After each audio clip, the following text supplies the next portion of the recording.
అదేవిధంగా ఈ మధ్య కాలంలో ఒక విచిత్రమైన సంఘటన కూడా మనం చూస్తున్నాం వంశీ గారు.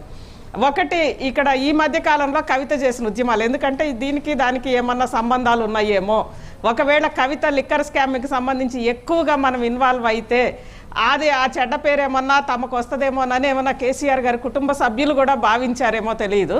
మొత్తానికి కవిత ఈ మధ్య అంబేద్కర్ పూలే దీనికి సంబంధించి పూలే జయంతి సందర్భంగా చేసిన ఉద్యమాలు కానీ వీటన్నిటిలో కూడా తాను పూర్తిగా భారత జాగృతి సంస్థ పేరుతోటే చేసింది వంశీ గారు. బీఆర్ఎస్ పేరుతో చేయాలి. ఆమె నిర్వహించిన రౌండ్ టేబుల్స్ కానీ, బీసీ కానీ, జనగణనకు సంబంధించి కానీ వీటన్నిటిలో కూడా తన సొంత ఈ మధ్య కాలంలో భారత జాగృతికి సంబంధించే కవిత ఉద్యమాలు. అంటే ఐసి గారు కవిత గారంట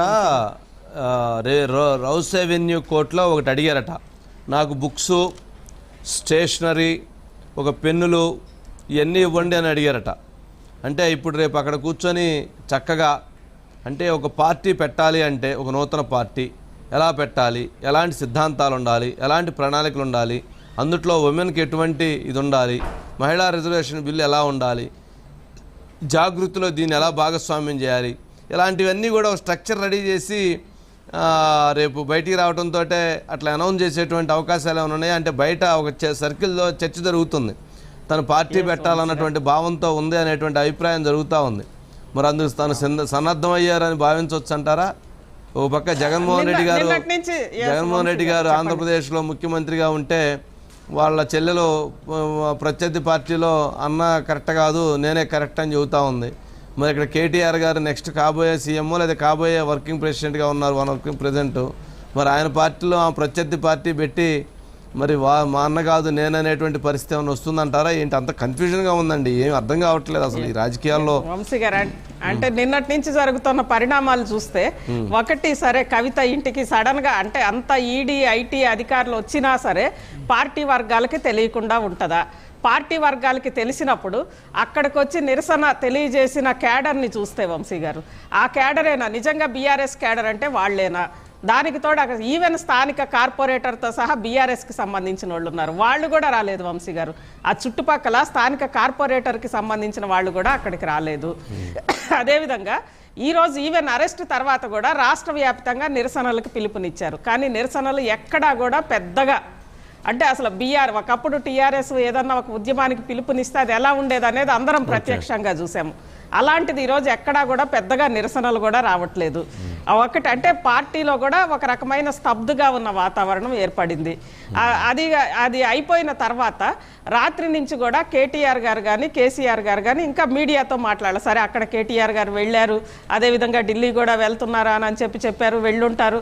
హరీష్ రావు గారు అక్కడికి వెళ్ళారు, హరీష్ రావు గారు మాట్లాడారు. కేసీఆర్ గారు ఇంతవరకు మీడియా ముఖంగా ఎందుకు మాట్లాడలేదు?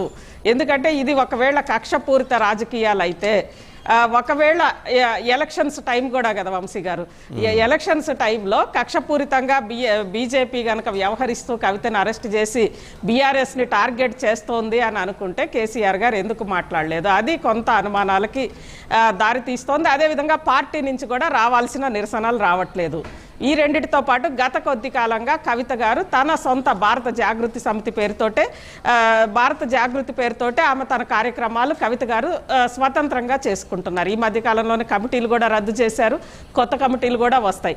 ఇవన్నీ చూస్తుంటే ఏదో జరుగుతోంది అని అనేది కనిపిస్తోంది వంశీ గారు. అంటే ఆ లిక్కర్ మొత్తాన్ని కూడా ఒకవేళ అది గనక కవిత చుట్టూ కవిత గారిని ఫిక్స్ చేసే పని అయితే పూర్తిగా కవిత గారినే దానికి బాధ్యులు చేసే ప్రయత్నం ఏమన్నా చేస్తుంది. అంటే దానివల్ల ఏమన్నా బీఆర్ఎస్ పార్టీకి నష్టం జరుగుతుందని వీళ్ళు భావిస్తున్నారా, లేదా ఇంకా అంతకు మించి ఏదన్నా ఉందా? మొత్తం మీద ఏదో అయితే జరగబోతోంది వంశీ గారు. మరి మీరు అన్నట్లుగా చర్చలు సరే, కొత్త పార్టీనా కొత్త సంస్థ ఇది పక్కన పెడితే సంథింగ్ బీఆర్ఎస్లో మాత్రం ఏదో జరగబోతోంది అనేది కనిపిస్తోంది వంశీ గారు. ఓకే, ప్రస్తుతం కేసీఆర్ గారి ఫ్యామిలీలో ఒక పెద్ద విపత్తు అంటే తెలంగాణ రాష్ట్రం కోసం తెలంగాణ ఉద్యమాన్ని నిర్వహించి ఒక బాపుగా ఉన్నటువంటి కేసీఆర్ గారి కుమార్తె మరి లిక్కర్ స్కామ్లో అరెస్ట్ అయ్యి ఢిల్లీలో తిహార్ జైల్లో ఉండటం అని అంటే చాలా